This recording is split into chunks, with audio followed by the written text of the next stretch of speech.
আলহামদুলিল্লাহ রাব্বিল আলামিন ওয়াসসালাতু ওয়াসসালামু আলা নবিয়িনা মুহাম্মদ ওয়া আলিহি ওয়া আসহাবিহি আজমাইন, আম্মা বাদ। সকল প্রশংসা মহান মালিক রব্বুল আলামিনের জন্য। দরুদ এবং সালাম নাজিল হোক তারই রাসূল তাজদারে মদিনা মুহাম্মদ মুস্তাফা সাল্লাল্লাহু আলাইহি সাল্লাম তার প্রতি এবং তার আলো আসহাব সকলের প্রতি। আল্লাহুম্মা সাল্লি আলাইহিম আল্লাহুম্মা বারিক আলাইহিম। সম্মানিত ভাই বন্ধুগণ, রবিউল আউয়াল মাস শুরু হয়েছে, আর এক দুই দিন পরেই 12ই রবিউল আউয়াল। এই দিনটি উপলক্ষে গোটা বিশ্বের মুসলিমদের বিরাট একটি অংশ তারা নবী সাল্লাল্লাহু আলাইহি সাল্লামের জন্মদিবস উদযাপন করে থাকেন। আবার এর বিপরীতে আমরা অনেকেই এই জন্মদিবস উদযাপন করি না, ইসলাম বহির্ভূত একটি কাজ বলে আখ্যায়িত করি। তো এই নিয়ে একেবারে সাধারণ মুসলমানদের অনেকেই, যারা আসলে ইসলাম পরিষ্কারভাবে তাদের কাছে স্পষ্ট না, ইসলামের বিধিবিধানগুলো একেবারে ক্লিয়ার না, ইসলামের মূলনীতি সম্পর্কে যাদের খুব বেশি ধারণা নাই, তারা অনেকে ধোঁয়াশার ভেতরে পড়ে যান যে আমরা কোনটাকে সঠিক বলবো আর কোনটাকে ভুল বলবো। তো এই জন্য আজকে আমরা সংক্ষেপে কয়েকটি পয়েন্ট উল্লেখ করতে চাই। কেন আমরা ঈদে মিলাদুন্নবী এটাকে বেদাত বলি, কেন আমরা 12ই রবিউল আউয়াল নবী জন্মের আনন্দ উৎসব উদযাপন করাকে শরীয়ত বহির্ভূত বলি, এর সঙ্গে ইসলামের কোনো সম্পর্ক নেই এই কথাটি আমরা কেন বলি, তার 5-6টি কারণ আমরা আজকে সংক্ষেপে উল্লেখ করব। ওমা তৌফিক ইল্লা বিল্লাহ। সর্বপ্রথম ভূমিকা স্বরূপ যে কথাটি বলতে চাই সেটি হলো, আমরা অনেক মুসলমান আছি যারা মাশাআল্লাহ 5 ওয়াক্ত সালাত আদায় করি, রমজানে সিয়াম রাখি, জাকাত দেই, হজ পালন করি, অনেক ইসলামের অনেক বিধান আমরা মানি আলহামদুলিল্লাহ, কিন্তু ইসলামটাই বুঝি না। বড় মজার বিষয় হলো আমরা ইসলামটাই বুঝি না। ইসলামের অনেক কিছু মানি, অনেক আমল ইবাদত করি, কিন্তু আসলে ইসলামটা কি এই জিনিসটি আমরা বুঝি না। ইসলামটা কি এটাকে এক লাইনে যদি আমরা বলতে যাই তাহলে কোরআন কারীমের একটি আয়াত চলে আসে। আল্লাহ সুবহানাহু ওয়া তাআলা বলেছেন, মা আতাকুমুর রাসূলু ফাখুযুহু ওয়া মা নাহাকুম আনহু ফান্তাহু। তোমাদেরকে রাসূল যা দিয়েছেন সেটাকে ধরো, গ্রহণ করো, নাও, আর রাসূল যেটা নিষেধ করেছেন সেটা থেকে দূরে থাকো, বিরত থাকো। বাস, এই দুই কথা ইসলাম হয়ে গেল। গোটা ইসলামটা হলো এই দুই কথার ভিতরেই।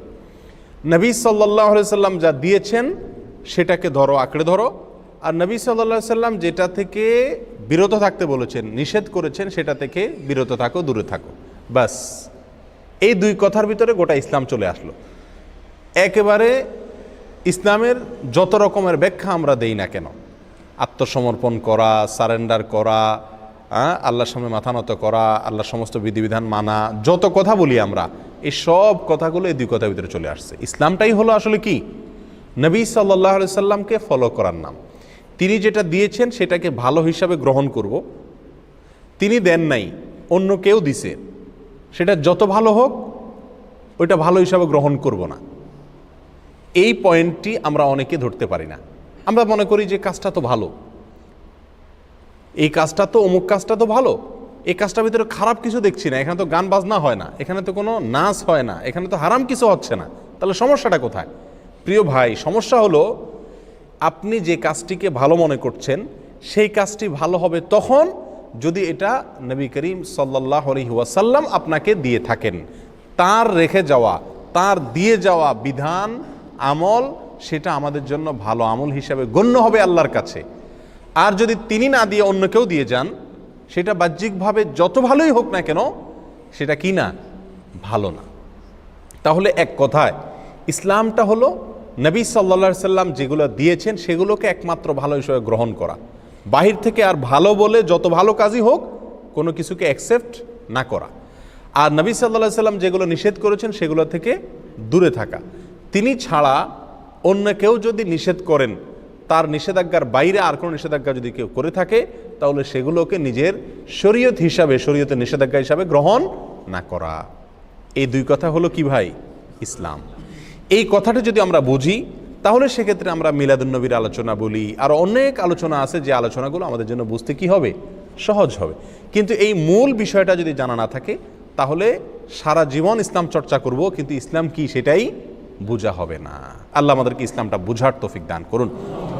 প্রিয় ভাইয়েরা, এই মিলাদুন্নবী 12 রবিউল আউয়াল উপলক্ষে যেটি অনেক ভাইয়েরা করে থাকেন আমরা সেটা করি না, করতে নিষেধ করি। অনেক উলামা একরাম নিষেধ করেন, সেটা কেন নিষেধ করেন তার বলছি আমরা কয়েকটি কারণ উল্লেখ করব। নাম্বার 1, সর্বপ্রথম কারণ হলো রবিউল আউয়ালের 12 তারিখে নবী জন্মের আনন্দ উৎসব বা ঈদে মিলাদুন নবী যে পালন করা হয়ে থাকে, এর ভিত্তিটা একেবারেই দুর্বল।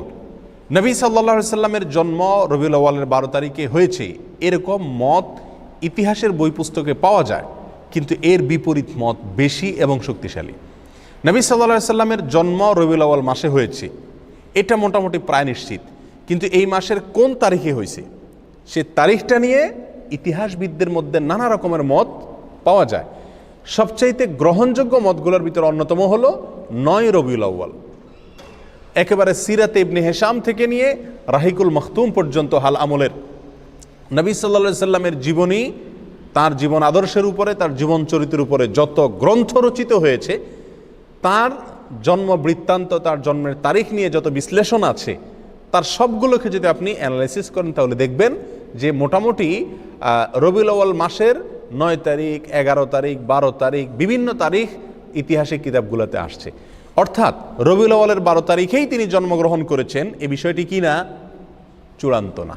ইতিহাসের বইতে এক একটাতে এক এক রকম আছে, তবে প্রায় সমস্ত ইতিহাসবিদরা একমত যে নবী সাল্লাল্লাহু আলাইহি সাল্লামের মৃত্যু হয়েছিল রবিউল আউয়ালের 12 তারিখে। অর্থাৎ রবিউল আউয়ালের 12 তারিখে নবী সাল্লাল্লাহু আলাইহি সাল্লামের ওয়াফাত দিবস, তার মৃত্যু দিবস, এতে কোনো কি নাই, সন্দেহ নাই। কিন্তু ওই দিনে তার জন্ম হয়েছিল কিনা না অন্য কোনো দিনে হয়েছিল, এটা নিয়ে কি আছে, সন্দেহ আছে, বিভিন্ন মত আছে। এখন কেউ প্রশ্ন করতে পারেন, নবী সাল্লাল্লাহু আলাইহি সাল্লামের জন্মের তারিখটা নিয়ে কেন ইতিহাসবিদদের মধ্যে দ্বিমত দেখা দিল? তার মৃত্যু তারিখটা নিয়ে সবাই নিশ্চিত যে ওই দিনে মৃত্যু হয়েছে, কিন্তু জন্ম তারিখটা নিয়ে কেন সন্দেহ দেখা দিল? এর কারণ হলো, প্রিয় ভাইয়েরা, নবী সাল্লাল্লাহু আলাইহি সাল্লাম যখন জন্মগ্রহণ করেছেন তখন কিন্তু তিনি মহামানব হিসাবে সাধারণ মানুষের কাছে প্রসিদ্ধ পরিচিত ছিলেন না। মক্কাতে অন্য 10টা শিশুর মতো আরেকটা শিশুর জন্ম হয়েছে, যার কারণে তার জন্ম তারিখ সংরক্ষণের ব্যাপারে সাধারণ মানুষের তেমন কোনো কৌতূহল বা আগ্রহ ছিল না। এই জন্য তাঁর জন্মের অ্যাকচুয়াল তারিখটা কি রবিউল আউয়ালের 12 তারিখ না 9 তারিখ না অন্য কোনো তারিখ, সেটা নিয়ে ইতিহাসবিদদের ভিতরে নানা রকম মত দেখা দিয়েছে। কিন্তু এর বিপরীতে তিনি যেদিন মৃত্যুবরণ করেছিলেন সেদিন কিন্তু তিনি মহামানব। সেদিন লক্ষ লক্ষ মানুষ তাকে ফলো করে, সারা পৃথিবী তাকে চিনে, অতএব তার মৃত্যুর দিনটা সকলেই সংরক্ষণ করছে। তাহলে আমরা যে জিনিসটি জানতে পারলাম এই কথা থেকে, সেটা হলো রবিউল আউয়ালের 12 তারিখ যে নবী সাল্লাল্লাহু আলাইহি সাল্লামের জন্মের দিনকে ধার্য করে এই দিন উপলক্ষে বিভিন্ন ঘটা করে অনুষ্ঠান করা হয়ে থাকে, উৎসব পালন করা হয়ে থাকে, এবং বলা হয় এটা সাইয়্যিদুল আয়াদ, যত ঈদ আছে সকল ঈদের সেরা ঈদ নাকি বিশ্বনবীর জন্ম ঈদ। এই যে কথাগুলো আমাদের কিছু ভাইরা বলে থাকেন, তাদের কাছে আমরা যদি প্রশ্ন রাখি যে নবী সাল্লাল্লাহু আলাইহি সাল্লামের রবিউল আউয়ালের 12 তারিখে জন্ম হয়েছে এই মর্মে কোনো বইতে আপনি ইতিহাসবিদদের ঐক্যমত প্রমাণ করতে পারবেন না। সমস্ত বইগুলোতেই বিভিন্ন তারিখ উল্লেখ আছে, কিন্তু মৃত্যুর দিবস এটা নিশ্চিত। তাহলে যে দিনে নবী সাল্লাল্লাহু আলাইহি সাল্লামের মৃত্যু হয়েছে এটা নিশ্চিত, সেদিনে কোনো মুসলমান কি করতে পারে না, অন্তত আনন্দ বা উৎসব করতে পারে না। আর যদি আমরা কথার খাতিরে ধরেও নেই যে ওই দিনে নবী সাল্লাল্লাহু আলাইহি সাল্লামের কি হয়েছিল, জন্ম হয়েছিল, তাহলে আমরা একই দিনে জন্ম একই দিনে মৃত্যু এটা যদি ধরে নেই, তাহলে তো দিনের অর্ধেক হাসা উচিত আর অর্ধেক কাঁদা উচিত। অর্ধেক আপনি ঈদ পালন করেন, উৎসব পালন করেন, আর অর্ধেক কান্নাকাটি করেন।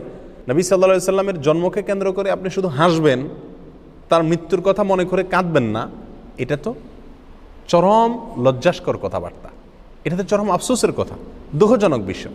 প্রিয় ভাইরা, তাহলে এই প্রথম পয়েন্টটি আমরা পেয়ে গেলাম, যে কারণে আমরা ঈদে মিলাদুন নবীকে বিদআত বলি, এর সঙ্গে ইসলামের কোনো সম্পর্ক নাই এটা বলি। তার প্রথম কারণ হলো রবিউল আউয়ালের 12 তারিখে নবী সাল্লাল্লাহু আলাইহি ওয়াসাল্লামের জন্ম হয়েছে, এই জিনিসটা কি না চূড়ান্ত না, তবে মৃত্যু হয়েছে এই জিনিসটা চূড়ান্ত। নবী সাল্লাল্লাহু আলাইহি ওয়াসাল্লামের মৃত্যু দিবসে কোনো মুমিন কি হতে পারে না, খুশি হতে পারে না, আনন্দ বা উৎসব করতে পারে না। এটা হলো প্রথম কথা। নাম্বার 2, নবী সাল্লাল্লাহু আলাইহি ওয়াসাল্লাম তিনি নিজে তার জন্মদিবস পালন করেছেন নাকি করেন নাই? কোন সাহাবী তার জন্মদিবস, নবী সাল্লাল্লাহু আলাইহি ওয়াসাল্লামের জন্মদিবস পালন করেছেন নাকি করেন নাই? এবং বড় বড় সাহাবী, সিনিয়র সাহাবী যারা খোলাফা রাশেদা সহ অন্যান্য যারা ছিলেন, তারা সকলে, তাদের পরবর্তীতে তাবিন, তাবিন, কেউ কি কোনো কালে 3টি 70 যুগের কোনো কালে কি এই নবী সাল্লাল্লাহু আলাইহি ওয়াসাল্লামের জন্মের তারিখ উপলক্ষে কোনো উৎসব করা, ফুর্তি করা, অনুষ্ঠান করার কোনো প্রথা, রেওয়াজ, সিস্টেম সেই সমস্ত যুগে ছিল কিনা? এর কথার এক কথায় উত্তরে আমরা বলবো কোনো বইতে, ইতিহাসের কোনো বইতে, হাদিসের কোনো বইতে, কোরআনে তো নাই, কোনো জায়গায় একটি জাল বর্ণনাও নাই। কোনো ভাইরা দেখাতে পারবেন না। যেসব ভাইরা মনে করেন সঠিক, তারা মেহরবানি করে কিতাবপত্র ঘেটে একটি সূত্র বের করুন, যে সূত্রে পাওয়া যায় যে নবী সাল্লাল্লাহু আলাইহি সাল্লামের জন্মদিবস বা জন্ম তারিখ এটা উদযাপন উপলক্ষে রবিউল আউয়ালের 12 তারিখে বা বছরের কোনো একটা দিনে সাহাবায়ে কেরাম, নবী সাল্লাল্লাহু আলাইহি সাল্লাম নিজে অথবা তার পরবর্তী তাবিন, তাবিন কোনো যুগে কেউ কোনো ধরনের অনুষ্ঠান করেছেন অথবা কোনো ধরনের উৎসব করেছেন, এরকম কোনো বর্ণনা কোনো হাদিসের কিতাবে, কোনো ইতিহাসের কিতাবে জাল, জয়ীফ, মিথ্যা, বানোয়াট বর্ণনাও নেই। দুর্বল, সত্য তো পরের কথা, কোনো জাল, জয়ীফ, মিথ্যা, বানোয়াট বর্ণনাও নাই। এরকম একটি অস্তিত্বহীন, সম্পূর্ণ এরকম একটি ভুয়া এবং ভিত্তিহীন বিষয় হলো এই মিলাদুন্নবী পালন করা। প্রিয় ভাইয়েরা, নবী সাল্লাল্লাহু আলাইহি সাল্লামের জন্মের পরে তিনি 63 বছর বেঁচে ছিলেন। তার মৃত্যুর পরে সাহাবায়ে কেরাম প্রায় 100 বছর বেঁচে ছিলেন। তাদের পরে তাবিনদের যুগ ছিল। এই যে বিশাল একটা সময়, যদি রবিউল আউয়ালের 12 তারিখ অথবা বছরের কোনো একটা দিন নবী সাল্লাল্লাহু আলাইহি সাল্লামের জন্মদিনকে উপলক্ষ করে, জন্মের তারিখকে উপলক্ষ করে কোনো আনুষ্ঠানিকতা হতো, সেটা নিশ্চয়ই হাদিসের কিতাবগুলোতে অথবা ইতিহাসের বইগুলো থেকে আসতো কি আসতো না? সাহাবায়ে কেরামের জীবন ইতিহাস, নবী সাল্লাল্লাহু আলাইহি সাল্লামের ব্যক্তিগত পুঙ্খানুপুঙ্খ কাজগুলোর বর্ণনা, বিবরণ হাদিসের কিতাবগুলোতে আসছে কি আসে নাই? স্ত্রীর সঙ্গে কি করলেন, ঘরের ভিতরে কি করেছেন, ঘুমে কি করছেন, টয়লেটে কি করতেন, এরকম ব্যক্তিগত বিষয়গুলো পর্যন্ত হাদিসের কিতাবগুলোতে এসেছে। সেখানে নবী সাল্লাল্লাহু আলাইহি সাল্লামের জন্মের দিনটাকে, তারিখটাকে উদযাপনের কোনো প্রথা, প্রচলন যদি থাকতো, সেটা অবশ্যই আসতো, কিন্তু নাই। আমি তো চ্যালেঞ্জ করেছি, কোনো জাল, ভিত্তিহীন, ভুয়া, বানোয়াট বর্ণনাও পাওয়া যায় না হাদিসের কিতাবগুলোতেও না, ইতিহাসের কিতাবগুলোতেও না। সম্মানিত ভাই বন্ধুগণ, এই পয়েন্টটা থেকেও আমরা বুঝলাম যে এই মিলাদুন্নবী উদযাপনের যে প্রথা এবং রসম চালু আছে, এটা সোনালী 3 যুগের কোনো যুগে ছিল না। নবী সাল্লাল্লাহু আলাইহি সাল্লাম নিজেও করেন নাই, করতে বলেন নাই, কোনো সাহাবীও করেন নাই। কথাটা কি পরিষ্কার? নবী সাল্লাল্লাহু আলাইহি সাল্লামের প্রেম, তার ভালোবাসা সবচেয়ে বেশি ছিল কাদের মধ্যে? সাহাবায়ে কেরাম রাদিয়াল্লাহু তাআলা আনহুম আজমাইন, তাদের মধ্যে ছিল নবী সাল্লাল্লাহু আলাইহি সাল্লামের প্রতি সবচেয়ে বেশি ভালোবাসা। তারা নিজেরা যদি নবী সাল্লাল্লাহু আলাইহি সাল্লামের তথাকথিত প্রেম জাহির করার উদ্দেশ্যে যদি রবিউল আউয়াল 12 তারিখে বা বছরের কোনো একটা দিনে জন্মদিবস পালন না করে থাকেন, তাহলে আমরা যদি নবী প্রেমের দাবিদার হয়ে সেটা পালন করি, তাহলে এই দাবিটা মিথ্যা দাবি, অথবা এই কর্মটা মিথ্যা এবং ভুল একটি কর্ম। আল্লাহ আমাদেরকে বোঝার তৌফিক দান করুন। আর একটু আগে আমরা যে ভূমিকাতে যে কথাটি বলেছিলাম, ইসলামটাই হলো নবী সাল্লাল্লাহু আলাইহি সাল্লামকে ফলো করার নাম, তিনি যা নিষেধ করছেন সেটা থেকে বিরত থাকার নাম। নবী সাল্লাল্লাহু আলাইহি সাল্লামকে আমাদেরকে করতে বলেছেন বা তিনি নিজে করেছেন জন্মদিবস উদযাপন, এটা নবী সাল্লাল্লাহু আলাইহি সাল্লাম নিজে করেছেন নাকি তিনি আমাদেরকে করতে বলেছেন? এই মর্মে কোনো বর্ণনা আছে? উত্তর হলো এক কথায় নাই। কোনো ভাইয়েরা যারা করেন তারাও জানেন যে নাই। তাহলে আমরা যে কোনো কাজ করব ভালো হিসাবে, সেখানে নবী সাল্লাল্লাহু আলাইহি সাল্লাম কি থাকতে হবে? নির্দেশ থাকতে হবে। অথচ এখানে নাই। তাহলে এটা কি নয়? ভালো কাজ হিসাবে ইসলামের দৃষ্টিতে গণ্য নয়। এখন যদি কোনো ভাই বলেন রবিউল আউয়ালের 12 তারিখে বা মিলাদুন্নবী পালন করা যাবে না, নিষেধ আছে কোথাও? উত্তর হলো নিষেধের প্রয়োজন নাই। করণীয় কাজ, যে কাজটা করতে হবে, করার নির্দেশ আছে শরীয়তে, সেরকম কোনো দলিল, সেরকম কোনো প্রমাণ, সেরকম কোনো নির্দেশ যদি না থাকে, তাহলে অটোমেটিকলি সেটা কি? বাতিল। আল্লাহ আমাদেরকে বোঝার তৌফিক দান করুন। নাম্বার 3, আমাদের যে সমস্ত ভাইরা মিলাদুন্নবী উদযাপন করে থাকেন, তারা বলেন যে মিলাদুন্নবী তথা রবিউল আউয়াল 12 তারিখ এটা হলো সাইয়্যিদুল আয়াদ, অর্থাৎ নবী সাল্লাল্লাহু আলাইহি সাল্লামের জন্মদিবসের উপলক্ষে যে খুশি উদযাপন করা হয়, এটা নাকি সকল ঈদের সেরা ঈদ। অর্থাৎ বছরে 2টা ঈদ আছে, এছাড়া আরও যত ঈদ উৎসব ফুর্তি হতে পারে, সমস্ত ঈদ উৎসব ফুর্তির ভিতরে সবচেয়ে বড় ফুর্তি, সকল ঈদের শ্রেষ্ঠ সেরা ঈদ নাকি মিলাদুন্নবীর ঈদ। সেসব ভাইদের কাছে আমরা প্রশ্ন রেখে বলতে পারি যে শরীয়তে 2টা ঈদ আছে। নবী সাল্লাল্লাহু আলাইহি সাল্লাম আমাদের জন্য 2টা ঈদ রেখে গেছেন, একটা ঈদুল ফিতর আর একটা ঈদুল আজহা। এর বাইরে আরেকটা ঈদ আছে, সেটা হলো যে সাপ্তাহিক ঈদ, শুক্রবারের দিন। এটাকে কোনো কোনো হাদিসে ঈদের দিন বলা হয়েছে, সপ্তাহের ঈদের দিন, গরিবের ঈদের দিন ইত্যাদি বলা হয়েছে। তাহলে শুক্রবার সাপ্তাহিক আর এছাড়া বাৎসরিক 2টি ঈদ, ঈদুল ফিতর, ঈদুল আজহা, দোনো ঈদে কি আছে? ঈদের নামাজ আছে, ঈদের নামাজ আছে, নবী সাল্লাল্লাহু আলাইহি সাল্লাম পড়েছেন। তাহলে এই রবিউল আউয়াল 12 তারিখকে যারা ঈদের দিন বলেন, শুধু ঈদের দিন না, সকল ঈদের সেরা ঈদ বলেন, তাদের কাছে আমাদের প্রশ্ন হলো, এই ঈদের নামাজ কয়টা বাজে পড়ায়? দোনো ঈদের একটা নামাজ আছে কিনা? এমনকি শুক্রবারেরও কি আছে, জুমার নামাজ, বিশেষ নামাজ আছে। তার রবিউল আউয়াল 12 তারিখ যদি ঈদের দিন হয়, এটা যদি উৎসবের দিন হয়, নবী জন্মের আনন্দের দিন হয়, এটা যদি সকল ঈদের সেরা ঈদ হয়, তাহলে তো এখানে নামাজ আরও বেশি থাকার কথা নাকি? এই ঈদের দিনের নামাজ কই? তাহলে বোঝা গেল এটা বানোয়াট, এটা নিজেরা আবিষ্কার করেছেন, মিশর থেকে এটা আবিষ্কার হয়েছে, এটা কোরআন এবং সুন্নাহ থেকে আসে নাই। যদি আসতো তাহলে সকল ঈদেই কি থাকে, ঈদের নামাজ থাকে। এই ঈদে ঈদের নামাজ গেল কই? আর সবচেয়ে বড় কথা হলো, ঈদে বছরে 2টি ঈদ আছে আর সপ্তাহের একটা ঈদ। এর বাইরে শরীয়তে আর কোনো ঈদের ধারণা আমাদেরকে দেওয়া হয় নাই। অতএব এই দিনটাকে যদি কেউ নতুন করে ঈদের দিন মনে করেন, তাহলে কেমন যেন তিনি নবী সাল্লাল্লাহু আলাইহি সাল্লামের দেওয়া 2টা ঈদে খুশি না। নবী সাল্লাল্লাহু আলাইহি সাল্লামের দেওয়া 2টা ঈদে কি না, খুশি না। উনি নবী সাল্লাল্লাহু আলাইহি সাল্লামের 2টা ঈদে পরিতৃপ্ত না, ওইটা মানতে রাজি না।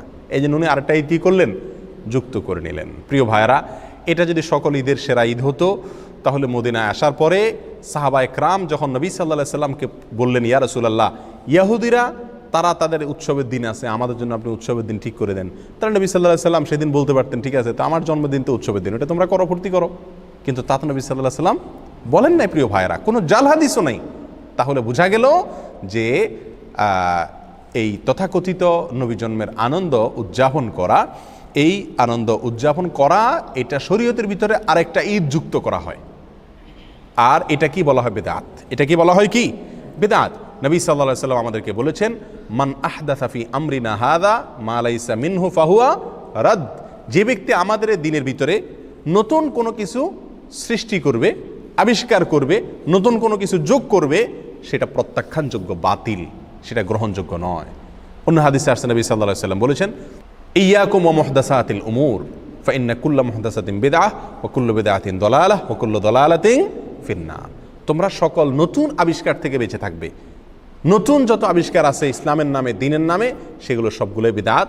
আর সকল বিদআত এর ঠিকানা হলো কি, জাহান্নাম। প্রিয় ভাইরা, তাহলে নবী সাল্লাল্লাহু আলাইহি সাল্লাম আমাদেরকে 2টি ঈদ দিয়ে গেছেন। আমরা যদি আরেকটা ঈদের আবিষ্কার করি, সেটা যত সৎ উদ্দেশ্যেই করি, যত ভালো উদ্দেশ্যেই করি না কেন, ভালো তো সেটাই যেটা নবী সাল্লাল্লাহু আলাইহি সাল্লাম আমাদেরকে ভালো হিসাবে বলে গেছেন, করে গেছেন। আর নতুন কোনো যদি ভালো আমরা যোগ করি, আবিষ্কার করি, যুক্ত করি, তাহলে সেটাকে বলা হয় কি, বেদাত। বেদাত কি জিনিস? আমরা অনেকে মনে করি বেদাত মানে হলো বাহ্যিকভাবে খারাপ জিনিস। না ভাই, বেদাত ওই কাজকে বলা হয় যে কাজটাকে মানুষ ভালো মনে করি করে, অথচ শরীয়তে সেটার কোনো নির্দেশ নাই। এটাই বেদাত। বেদাত জিনিসটা যারা করেন তারা সকলেই এটাকে ভালো কাজ হিসাবে জেনেই করেন। ওই ভালো কাজকে বেদাত বলা হয় যে ভালো কাজকে ওই কাজের কর্তা ভালো কাজ মনে করেন, অথচ কোরআন সুন্নাহ তার কি নাই, নির্দেশ নাই। সেটাই তো বেদাত। নতুন করে ঈদে মিলাদুন্নবী উদযাপন করা, আর একটা ঈদ শরীয়তের ভিতরে যুক্ত করা। এই কারণে আমরা এই মিলাদুন্নবী, তথাকথিত মিলাদুন্নবী আমরা উদযাপন করি না এবং এর সঙ্গে ইসলামের সম্পর্ক নাই বলি। নাম্বার 4, নবী সাল্লাল্লাহু আলাইহি সাল্লামের জন্মের কারণে, ওনার জন্মের কথা শুনে সর্বপ্রথম আনন্দ প্রকাশ করেছিলেন তার চাচা আবু লাহাব। তার চাচা আবু লাহাব, আবু লাহাবকে নবী সাল্লাল্লাহু আলাইহি সাল্লামের জন্মের সংবাদটা সর্বপ্রথম দিয়েছিল আবু লাহাবের একজন কৃতদাসী বাঁদী, তার নাম ছিল সুয়াইবা। এই সুয়াইবা নামক বাঁদিয়ে দৌড়ে এসে মালিকরে, আবু লাহাবকে সংবাদ দিয়েছিল যে, মালিক সুসংবাদ নেন, আপনার যে ভাই মারা গেছেন বাচ্চা পেটে রেখে, সে ভাই আবদুল্লাহর ঘরে ছেলে হয়েছে। নবী সাল্লাল্লাহু আলাইহি সাল্লামের জন্মের এই সুসংবাদটা দিয়েছেন সর্বপ্রথম সুয়াইবা নামক বাঁদিয়ে। কাকে? আবু লাহাবকে। আবু লাহাবে এই সংবাদ শুনে খুশিতে নবীর জন্মে আনন্দ প্রকাশ করে সঙ্গে সঙ্গে সুয়াইবা নামক বাদীকে আজাদ করে দিলেন, মুক্ত করে দিলেন। যাও, তোমাকে আমি স্বাধীন করে দিলাম সারা জীবনের জন্য, তুমি আর দাসী নও, মুক্ত তুমি। আবু লাহাব কি জাহান্নামী না জান্নাতি? তাহলে যেই আবু লাহাব খুশি হয়ে নবী সাল্লাল্লাহু আলাইহি সাল্লামের জন্মের সংবাদ শুনে নিজের বাদীকে মুক্ত করে দিয়েছেন, অথচ তিনি জান্নাতে যেতে পারছেন না, এই ঘটনা আমাদেরকে কি বার্তা দেয়? নবী জন্মের আনন্দ উৎসব প্রকাশ করা, এর মধ্যে মুক্তি নিহিত নাই। নাজাত এটার উপরে নির্ভর করে না। নাজাত নির্ভর করে, আখিরাতে নাজাত নির্ভর করে নবী সাল্লাল্লাহু আলাইহি সাল্লামের অনুসরণ অনুকরণে। নবী সাল্লাল্লাহু আলাইহি সাল্লামের কথা যারা মানবে, তার কথার উপর আমল করবে, তার নির্দেশকে মেনে চলবে, তারাই নাজাত পাবেন। আবু বকর, ওমর, ওসমান, আলী, রাদিয়াল্লাহু তাআলা আনহুম আজমাইন, আরও যত সাহাবা একরাম আছে, তারা কেউ নবী সাল্লাল্লাহু আলাইহি সাল্লামের জন্মের দিন উপলক্ষে কোনো বিশেষ কিছু করেছেন এরকম কিছু আমরা জানি না। তবে একটি কাজ তারা করেছেন, নবী সাল্লাল্লাহু আলাইহি সাল্লামের কোনো নির্দেশ তারা পেলে সেটাকে একেবারে অক্ষরে অক্ষরে পালন করেছেন। ঠিক না ঠিক? নবী জন্মের আনন্দ তারা উদযাপন করেননি, কিন্তু নবীর প্রতিটি কথাকে ফলো করেছেন। তারা প্রত্যেকেই জান্নাতি হিসাবে নবী সাল্লাল্লাহু আলাইহি সাল্লাম থেকে সরাসরি কি পাইছেন? সুসংবাদ পেয়েছেন। এর বিপরীতে আবু লাহাব, তিনি নবীর জন্মের আনন্দ প্রকাশ করেছেন, কিন্তু নবীর অনুকরণ অনুসরণ করেন নাই, নবীর কথা মানেন নাই। জান্নাতি না জাহান্নামী? জাহান্নামী। তাহলে আমরা 4 নম্বর পয়েন্ট পেয়ে গেলাম, নবী জন্মের আনন্দ প্রকাশ করা, অনুকরণ অনুসরণ না করে এর মধ্যে মুক্তি বা নাজাত নিহিত নাই। মুক্তি এবং নাজাত নিহিত হলো নবীর কথা মানা, ফলো করা, আমল করার মধ্যে। আর আমরা সেটাই করতে বলি, আনন্দ উৎসব করে, জাস্ট আপনার ঘটা করে কিছু আনুষ্ঠানিকতা করে নবী প্রেমের পরাকাষ্ঠা দেখানোর এই মিথ্যা ভালোবাসা প্রকাশ, এটাকে আমরা নিষেধ করি, ওলামা ইকরাম নিষেধ করেন। আল্লাহ আমাদেরকে বুঝার তৌফিক দান করুন।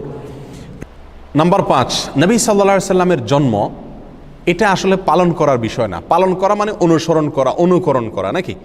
কিন্তু তার যে বর্ণাঢ্য জীবনী, বিশেষ করে তিনি নবী হয়েছেন 40 বছর বয়সে, এরপরে 63 বছর বয়স পর্যন্ত 23 বছর যে হায়াত পেয়েছেন, এই 23 বছরের যে জীবন, এই জীবনের প্রতিটি কাজ, প্রতিটি কথা, সেটা আমাদের জন্য অনুকরণীয়, অনুসরণীয়।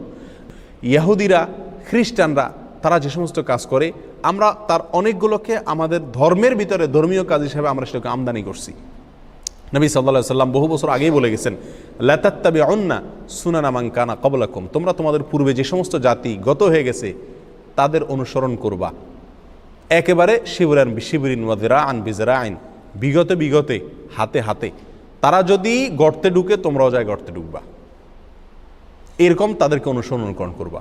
খ্রিস্টানরা ঈসা আলাইহিস সালামের জন্মদিবস উদযাপন করে, তাদের ধর্মীয় কর্মকাণ্ড হিসাবে তারা এটা করে। এটা দেখে আমাদের অনেক ভাইরা চিন্তা করলেন, তাহলে আমাদের নবীর একটা জন্মদিবস, সম্ভাব্য জন্মদিবস আমরা ধরে আমরা উদযাপন করি। এটা মূলত আসছে খ্রিস্টানদের কাছ থেকে, এই কারণে আমরা এই দিবসটা কি করি না? উদযাপন করি না। তাহলে আমরা সংক্ষেপে যে কয়েকটি কারণে আমরা এই ঈদে মিলাদুন্নবী তথাকথিত ঈদে মিলাদুন্নবী উদযাপন করি না, বা এই 12 রবিউল আউয়াল উপলক্ষে ঈদে মিলাদুন্নবী উদযাপন করাকে, কর্মকাণ্ড করাকে বিদআত মনে করি, নিষিদ্ধ মনে করি, তার 5টি কারণ আমরা উল্লেখ করলাম। আবারও এক নজরে কারণগুলো বলে দেই। সর্বপ্রথম হলো 12 রবিউল আউয়ালে নবী সাল্লাল্লাহু আলাইহি সাল্লামের জন্ম হয়েছে এরকম কোনো বিষয় নিশ্চিত করে কোনো ইতিহাসের বইতে পাওয়া যায় না, বরং সিরাত ইবনে হিশাম থেকে নিয়ে রাহিকুল মাখতুম পর্যন্ত সমস্ত ইতিহাসের বইগুলোতে নবী সাল্লাল্লাহু আলাইহি সাল্লামের জন্ম তারিখের বিশ্লেষণ যদি থাকে তাহলে সেখানে একাধিক তারিখের কথা বলা আছে। অতএব নির্দিষ্ট কোনো তারিখ আমাদের জন্য ফিক্স করে জানেন নবী সাল্লাল্লাহু আলাইহি সাল্লাম। কীভাবে আমরা করব? নাম্বার 2, তিনি নিজে তার জন্মদিবস উপলক্ষে কোনো আনুষ্ঠানিকতা তিনি করেননি, বছরের কোনো একটা দিনকে তিনি উদযাপন করেননি, কোনো সাহাবীকে করতে বলেন নাই, আমাদেরকে করতে বলেন নাই। তার মৃত্যুর পরেও তার কোনো সাহাবী তার জন্মদিবস উপলক্ষে বছরের একটা দিনকে কোনো অনুষ্ঠানের জন্য নির্দিষ্ট করেন নাই, বা কোনো অনুষ্ঠান কখনোই করেননি। আর তারা যেটা করেননি, করতে বলেননি, সেটাকে আমরা ভালো কাজ মনে করে করলে সেটার নামই কি? বেদাত। এই জন্য আমরা এই কাজটি করি না এবং করতে নিষেধ করি। নাম্বার 3, শরীয়ত আমাদেরকে 2টি ঈদ দিয়েছে ভাই, একটা ঈদুল ফিতর আর একটা ঈদুল আজহা, আরেকটা হলো সাপ্তাহিক ঈদ জুমার দিন। এর বাইরে বছরে আরেকটি ঈদ যদি কেউ নতুন করে যুক্ত করে তাহলে সেটা হবে শরীয়তের ভিতরে নতুন করে সংযোজন, আর শরীয়তের ভিতরে নতুন কোনো সংযোজন এটা গ্রহণযোগ্য না, পরিত্যাজ্য। নবী সাল্লাল্লাহু আলাইহি সাল্লাম বলেছেন, মান আহদাসা ফি আমরিনা হাযা মা লাইসা মিনহু ফাহুয়া রাদ। যদি কেউ আমাদের এই দিনের ভিতরে নতুন কিছু যুক্ত করে, সংযুক্ত করে, যেটা আমি বলি নাই, করি নাই, সেটা রদ অর্থাৎ প্রত্যাখ্যানযোগ্য, সেটা বাতিল। প্রিয় ভাইরা, নাম্বার 4, নবী জন্মের আনন্দ প্রকাশ করার ভিতরে নাজাত নিহিত নাই, মুক্তি নিহিতই। নবীর কথা অনুসরণ করা, ফলো করা, এর ভিতরে মুক্তি নিহিত। নবী সাল্লাল্লাহু আলাইহি সাল্লামের আপন চাচা আবু লাহাব, তিনি নবীর জন্মে আনন্দিত হয়ে তার নিজের বাদীকে মুক্ত করে দিয়েছেন। অথচ আমরা তো নবীর জন্মে আনন্দিত হয়ে বড় জোর জিলাফি দেই, খিচুড়ি দেই, এর বেশি কিছু করি না। আর আবু লাহাব নিজের বাদীকে মুক্ত করে দিয়েছেন। বাদী অনেক দাম ছিল তখন, এই দামি বাদী তিনি মুক্ত করে দিয়েছেন, তারপরও তার মুক্তি হয়নি, তার নাজাত হয়নি। কেন? কারণ তিনি নবী সাল্লাল্লাহু আলাইহি সাল্লামের ফলো করেননি, তার কথা মানেন নাই। তাহলে বোঝা গেল নবীর জন্মের আনন্দ উদযাপনের মধ্যে মুক্তি নিহিত নাই। মুক্তি নিহিত আছে কোথায় ভাই? নবীর অনুসরণ, অনুকরণ, করার ভেতরে সাল্লাল্লাহু আলাইহি ওয়াসাল্লাম। নাম্বার 5, নবী সাল্লাল্লাহু আলাইহি সাল্লামের জন্ম এটা আসলে পালনের কোনো বিষয় না, এটা আসলে পালন করার কোনো বিষয় না। নবী সাল্লাল্লাহু আলাইহি সাল্লামের জীবনী, তার সিরাত, নবী হওয়ার পর থেকে নিয়ে মৃত্যু পর্যন্ত যে 23 বছরের বিশাল জীবনী, এটা পালন করার বিষয়। অক্ষরে অক্ষরে প্রতিটা দিন, প্রতিটা মুহূর্ত, প্রতিটা কাজ, প্রতিটা নির্দেশ আমাদেরকে ফলো করার মতো বিষয়। অতএব নবী জন্মের আনন্দ যেটা খ্রিস্টানরা করে তাদের নবীর ঈসা আলাইহিস সালামের, ওইটাকে আমদানি করে ইসলামের ভিতরে প্রবেশ করানো হয়েছে। আমাদের নবীর জন্ম উপলক্ষে কোনো উৎসবের কথা আমাদেরকে শরীয়ত বলে নেই।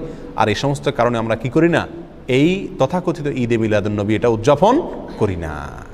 আর আমরা এটা না করার কারণে, এটাকে আমরা বেদাত বলার কারণে আমাদের সে সমস্ত ভাইয়েরা যারা এগুলো উদযাপন করেন তারা বলেন এগুলো নবীর দুশ্মন। আমরা নাকি কি নবীর দুশ্মন, ওনারা নাকি নবীর প্রেমিক। এখন আমাদের একটা মিটার দরকার, যে মিটার দিয়ে আমরা মাপতে পারবো কে আসলে নবীর দুশ্মন আর কে আসলে নবীর প্রেমিক। তো কয়েকটা মিটার কোরআন এবং হাদিসের আলোকে আমরা পাই। তার ভিতরে 1 নম্বর মিটার হলো নবী সাল্লাল্লাহু আলাইহি সাল্লামের কথা মানা। এটা হলো নবীর প্রেমের প্রমাণ। নবী প্রেমের প্রমাণ হলো কি, নবী সাল্লাল্লাহু আলাইহি সাল্লামের কি করা, অনুকরণ করা, অনুসরণ করা। সূরা আলে ইমরানের ভিতরে আল্লাহ সুবহানাহু ওয়া তাআলা বলেছেন যে কুল ইন কুনতুম তুহিব্বুনাল্লাহা ফাত্তাবিউনি ইউহিব্বুকুমুল্লাহ। হে রাসূল, আপনি বলে দিন, কোরআনে বলছেন আল্লাহ তাআলা, আপনি বলে দিন যদি তোমরা আল্লাহকে ভালোবাসো, তোমাদের ভিতরে যদি আল্লাহ প্রেম থাকে, আল্লাহর প্রতি ভালোবাসা থাকে, ফাত্তাবিউনি, তাহলে তোমরা আমার কি করো, অনুকরণ, অনুসরণ করো। নবী সাল্লাল্লাহু আলাইহি সাল্লাম বলছেন তোমাদের ভিতরে যদি আল্লাহর প্রতি ভালোবাসা থাকে তাহলে আমার অনুকরণ করো। বলেন নাই যে আল্লাহর প্রতি ভালোবাসা থাকলে আমার জন্মদিবস উদযাপন করো, এটা বলেন নাই। কি বলছেন, তোমাদের যদি আল্লাহর প্রতি ভালোবাসা থাকে তাহলে আমাকে ফলো করো, আমি যেভাবে চলতে বলি সেভাবে চলো, জীবনটাকে সেভাবে সাজাও। তাহলে নবীর কথা অনুযায়ী চলতে বলছেন আল্লাহ তাআলা। যদি আল্লাহর প্রেমের আমরা দাবি রাখি, তাহলে ভালোবাসা এবং প্রেমের কথা যেখানে আসছে সেখানে আল্লাহ তাআলা অনুসরণ, অনুকরণ করতে বলছেন। আর আমরা প্রেম প্রমাণ করি কি দিয়া, ঈদে মিলাদুন নবীর জিলাপি খায়া। প্রিয় ভাইয়ারা, র্যালি বের করে, শরীয়তে যত ইবাদত আছে এই সমস্ত র্যালি আর মিছিল বের করার কোনো প্রথা শরীয়তে আছে? আপনি নামাজ, রোজা, হজ, যাকাত, যত ইবাদত শরীয়তে আছে, এই ইবাদতের সাথে এই যে মিলাদুন নবী উপলক্ষে যে র্যালি বের করা হয় এর কোনো মিল আপনারা দেখেন? রবিউল আউয়াল 12 তারিখে মিছিল বের করে না? সকল ঈদের সেরা ঈদ, বিশ্বনবীর জন্ম ঈদ, এই সমস্ত লেখা টেখা নিয়া কুলার ভিতরে লেখে, বিভিন্ন কিছুর ভিতরে লেখে, বিভিন্ন রকমের আপনার কার্টুন মাটুন সাথে নিয়া, পালকি মালকি নিয়া রাস্তায় নামে, সমস্ত মিডিয়াগুলো ফলাও করে প্রচার করে। আমরা বলতে খারাপ শোনা গেলেও বলতে দ্বিধা নাই যে হিন্দুদের পূজা উপলক্ষে বাজারে যে রাস্তায় যেরকম কি বাইর হয়, বিভিন্ন রকমের শোভাযাত্রা বের হয়, এ ঠিক রবিউল আউয়াল 12 তারিখ উপলক্ষে আমাদের ভাইয়েরা না বুঝে তারাও কি করেন, তথাকথিত শোভাযাত্রা বের করেন। একবার হুবহু হিন্দুদের শোভাযাত্রার অবিকল মিল। আপনি কোরআন এবং সুন্নাহর কোথায় পাইছেন যে আপনাকে আনন্দ উদযাপনের জন্য রাস্তায় বের করতে বা মিছিল বের করতে হবে? স্বয়ং 2টা যে ঈদ আছে শরীয়তের, ঈদুল ফিতর, ঈদুল আযহা, এই সমস্ত ঈদে কোনো র্যালি টেলি বলতে কিছু আছে? বছরে 2টা ঈদ উৎসবের দিন আছে, উৎসবের ছোটে রাস্তা র্যালি বের করতে হবে, এরকম কোনো প্রথা শরীয়তে আছে? নাই। তাহলে নবী সাল্লাল্লাহু আলাইহি সাল্লামের জন্মদিন উপলক্ষে যে আপনি র্যালি বের করছেন, এটি রাজনৈতিক প্রোগ্রামের অনুকরণ, এটি হিন্দুদের বিভিন্ন শোভাযাত্রার অনুকরণ, এর সাথে ইসলামের কোনো কি নাই, সম্পর্ক নাই। নবী প্রেমের পরীক্ষায় যদি আপনি উত্তীর্ণ হতে চান তাহলে আপনাকে নবী সাল্লাল্লাহু আলাইহি সাল্লামের কি করতে হবে, নির্দেশকে ফলো করতে হবে। আল্লাহ বলেছেন সূরা আলে ইমরানে, যদি তোমরা আল্লাহকে ভালোবাসো ফাত্তাবিউনি, রাসূলকে বলে দিয়েছেন আল্লাহ বলতে, যেন রাসূলের কি করেন, আমরা অনুসরণ, অনুকরণ করি। তাহলে অনুকরণ, অনুসরণ করার সাথে প্রেমের সম্পর্ক, জন্মদিবস পালন করার সাথে কি নাই, প্রেমের সম্পর্ক নাই। নাম্বার 2, নবী সাল্লাল্লাহু আলাইহি সাল্লাম বলেছেন লা ইউমিনু আহাদুকুম হাত্তা আকুনা আহাব্বা ইলাইহি মিন ওয়ালাদিহি ওয়া ওয়ালিদিহি ওয়ান নাসি আজমাইন। তোমাদের কেউ ততক্ষণ পর্যন্ত ঈমানদার হতে পারবে না যতক্ষণ পর্যন্ত তার সন্তান, বাবা, সকল মানুষ, বুখারী মুসলিম এক হাদিসে আসছে, নিজের জীবনের চাইতে আমি বেশি প্রিয় না হব, অর্থাৎ রাসূল বেশি প্রিয় না হব। তাহলে ভাই, আমাদের রাসূলের প্রতি করণীয় হলো আমরা তাকে ভালোবাসা, তাকে কি করা, ভালোবাসা, জীবনের চাইতে বেশি ভালোবাসা। আর এই ভালোবাসা প্রকাশের উপায় হলো তার অনুকরণ, অনুসরণ করা। নাম্বার 2, নবী সাল্লাল্লাহু আলাইহি সাল্লামের প্রতি ভালোবাসা প্রকাশের মাধ্যম হলো দুরূদ প্রেরণ করা। সকাল সন্ধ্যা উঠতে বসতে বেশি বেশি দুরূদ পাঠ করা। বহু হাদিসে তিনি দুরূদ বেশি বেশি করে করতে বলেছেন। আকসিরুস সালাতে আলাইয়া, তোমরা আমার প্রতি বেশি বেশি দুরূদ পাঠ করো, নবী সাল্লাল্লাহু আলাইহি ওয়াসাল্লাম বলে গেছেন। তাহলে তার প্রতি ভালোবাসা প্রকাশের দ্বিতীয় মাধ্যম হলো কি করা ভাই? দুরূদ বেশি বেশি প্রেরণ করা। নাম্বার 3, আপনি যদি নবীর জন্ম উপলক্ষে কিছু করতে চান তাহলে একটা করণীয় আপনি আপনার জন্য আছে, সেটা হলো নবী সাল্লাল্লাহু আলাইহি সাল্লামের জন্মের তারিখটা ইতিহাসের বইতে এক একটাতে এক এক রকম থাকলেও নবী সাল্লাল্লাহু আলাইহি সাল্লামের জন্মের দিবস, দিনটা কোন দিনে তার জন্ম হয়েছে এই জিনিসটা কিন্তু চূড়ান্ত নির্দিষ্ট, সবাই জানেন। সহিহ মুসলিমের হাদিসে আসছে নবী সাল্লাল্লাহু আলাইহি সাল্লাম সোমবারে তিনি রোজা রাখতেন, বৃহস্পতিবার রোজা রাখতেন। তো সোমবারের রোজা প্রসঙ্গে তাকে জিজ্ঞাসা করা হয়েছিল আপনি কেন রোজা রাখেন? তিনি বলেছিলেন যে যাকা ইয়াউমুন ওয়ালিদতু ফীহি, এটা এমন একটা দিন, এই দিনে আমার জন্ম হয়েছিল। তাহলে সোমবারে নবী সাল্লাল্লাহু আলাইহি সাল্লামের জন্ম হয়েছিল, এটা মোটামুটি চূড়ান্ত এবং নিশ্চিত। এবং এটা কোথায় আছে? সহিহ মুসলিমে আছে। প্রিয় ভাইরা, তাহলে নবী সাল্লাল্লাহু আলাইহি সাল্লামের জন্মের দিনটা জানা সবাই নির্দিষ্ট, তারিখটা কি না? নির্দিষ্ট না। আর সেই দিন উপলক্ষে তিনি কি করছেন? রোজা রাখছেন। সোমবার উপলক্ষে তিনি কি করছেন? রোজা রাখছেন। আর আমরা আরও রবিউল আউয়াল উপলক্ষে মিলাদুন নবীর নামে মিজিলাফি, মিষ্টি, খিচুড়ি, যত যা আছে বিরিয়ানির প্যাকেট আরও মিলাদ পড়ে বেশি বেশি করে খাই। নবী সাল্লাল্লাহু আলাইহি সাল্লাম তার জীবনের দিনটি উপলক্ষে তিনি রোজা রাখছেন, খানাই ছেড়ে দিয়েছেন, আল্লাহর কাছে শুকর আদায় করছেন। আর আমরা ওই দিনে আরও বেশি করে খাই। সম্পূর্ণ উল্টা হয়ে গেল না? আল্লাহ আমাদেরকে বোঝার তৌফিক দান করুন। প্রিয় ভাইয়েরা, তাহলে নবী সাল্লাল্লাহু আলাইহি সাল্লামের জন্ম উপলক্ষে যদি আপনি কিছু করতে হয় তাহলে বছরে একদিন না, প্রতি সপ্তাহে করতে হবে। সেটা কি? সোমবারের রোজা প্রতি সপ্তাহে করতে হবে এবং সেটা কি? সোমবারের রোজা রাখতে হবে। আপনি বছরে একদিন ফুর্তি করবেন আর জিলাপি মিষ্টি খাবেন, খিচুড়ি আর বিরিয়ানি বিতরণ করবেন, এর কোনো সুযোগ ইসলামী শরীয়তে নাই। আল্লাহ সুবহানাহু ওয়া তাআলা আমাদেরকে এই সঠিকটা বুঝার তৌফিক দান করুন। আল্লাহ তাআলা আমাদের সকলকে দিনকে দিন হিসাবে গ্রহণ করার, হককে হক হিসাবে বুঝার, বাতিলকে বাতিল হিসাবে বুঝার মতো সেরকম শক্তি আল্লাহ তাআলা আমাদের সকলকে দান করুন। জাযাকুমুল্লাহ ওয়া আখিরু দাওয়ানা আলহামদুলিল্লাহি রাব্বিল আলামিন।